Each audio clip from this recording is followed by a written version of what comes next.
Welcome back to One More Mana. My name is Derik, and today we're getting into another top 5 list. Now, initially I had planned a deck update slash deck tech for this week. It's coming next week instead. Is what I'm very excited about. It's been a couple years in the making at this point, but had to do a little detour because I had so much fun with my top 5 list last week that I wanted to do one kind of expanding the horizons past just 2021. And today I want to look at the top 5 commanders I'd want to bring to my holiday parties this year.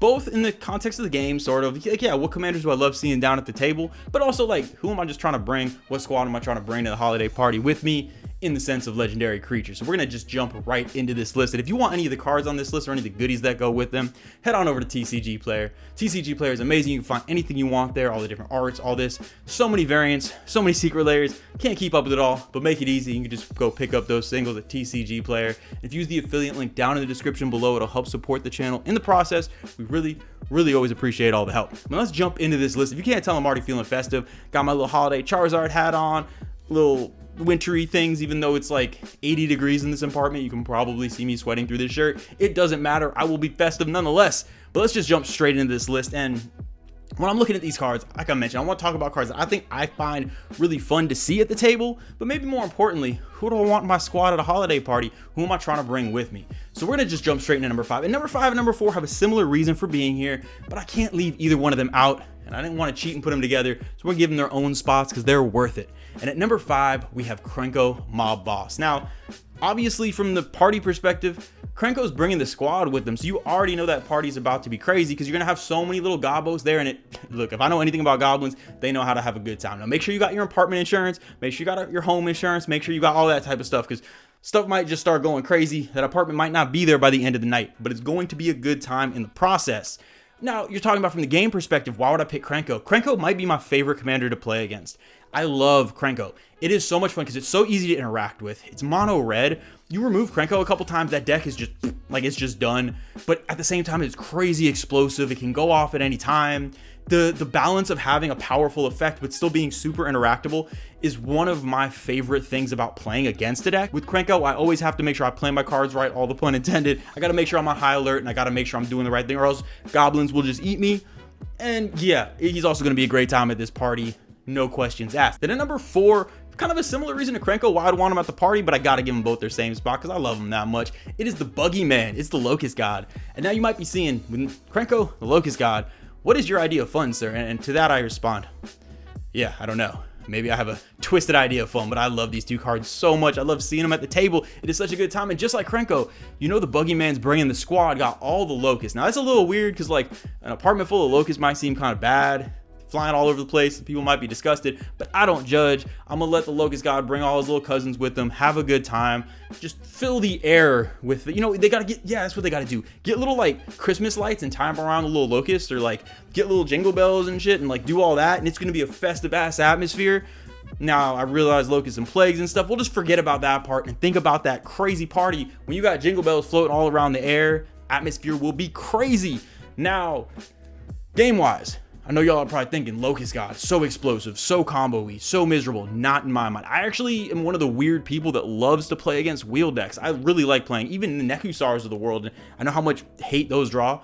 I love them, because while I'm playing as the Buggy Man, I'm drawing all types of cards. I'm wheeling, I'm seeing all my cards. I know wheels can be annoying to some people. I love it, because even if I'm not playing a wheel deck, it's like every time I get to see a fresh new 7, I get to see all the beautiful cards that I stuffed into this deck and spent way too much damn money on. So in my mind, it makes me happy, and for all those reasons, that's why the Buggy Man is number 4 on my holiday party list. Now let's get to number 3. At number 3, we have one. We got to bring some drama. Look, now we just had fun. We got all these people here, or bugs, or goblins, having a good time. We got to bring some drama in. That's why we got Zancha Sleeper Agent, because you know Zancha's spying around, getting all the goodies, learning all the drama, all that stuff that's going on. She's going to be going back and forth, getting this gossip, that gossip, talking it around, and that's where that real juicy stuff happens at these parties. So you know that's going to be a good time. Gotta mix it up. And at the commander table, Zancha's great too. Passing around the table, attacking, all these political games, paying all this mana, drawing a bunch of cards. Zancha always makes for a really good time, and just really kind of gets the politics and the swinging going at the table. And yeah, whether it's at the party or on the battlefield, Zancha will make sure to spice things up. And then at number 2, shout out to my boy Colby on this one, because he's one of his favorite commanders, and it's a card I love to see.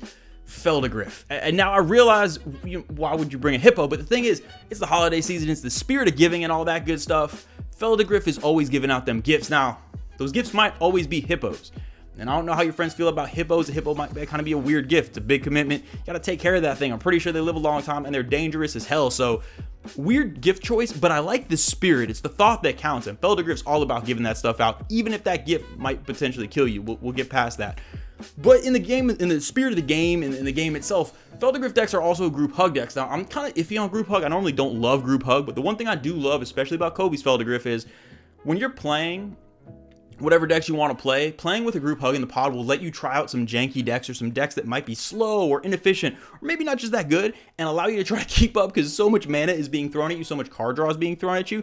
It lets you get away with some things you might not be able to do otherwise. And I do think in any party atmosphere, having at least one group hug every once in a while spices things up, speeds things up, and really just leads to some crazy games out of nowhere. Ooh, and then at number one, the number one commander that I want to bring to every holiday party is Felden of the Third Path. Now, for all y'all that celebrate Christmas out there, Felden basically could just be like a knockoff Santa, so you already got that going. But that's not the reason why I want Felden there. Felden just looks so sad.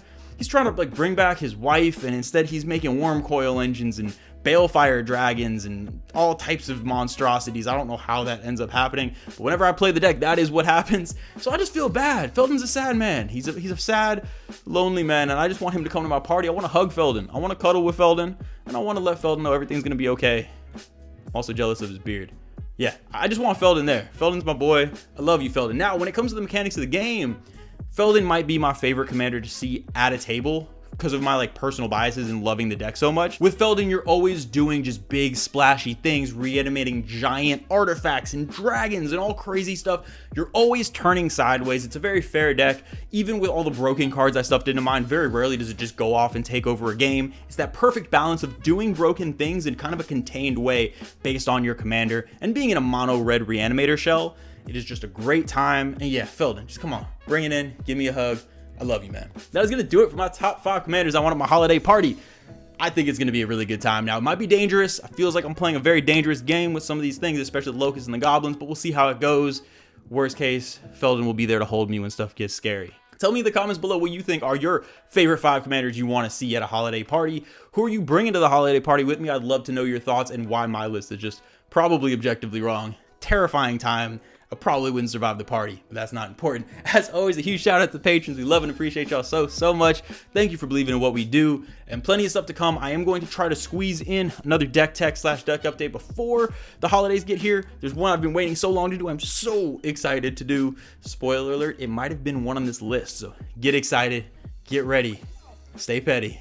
Till then, I'll see y'all next time.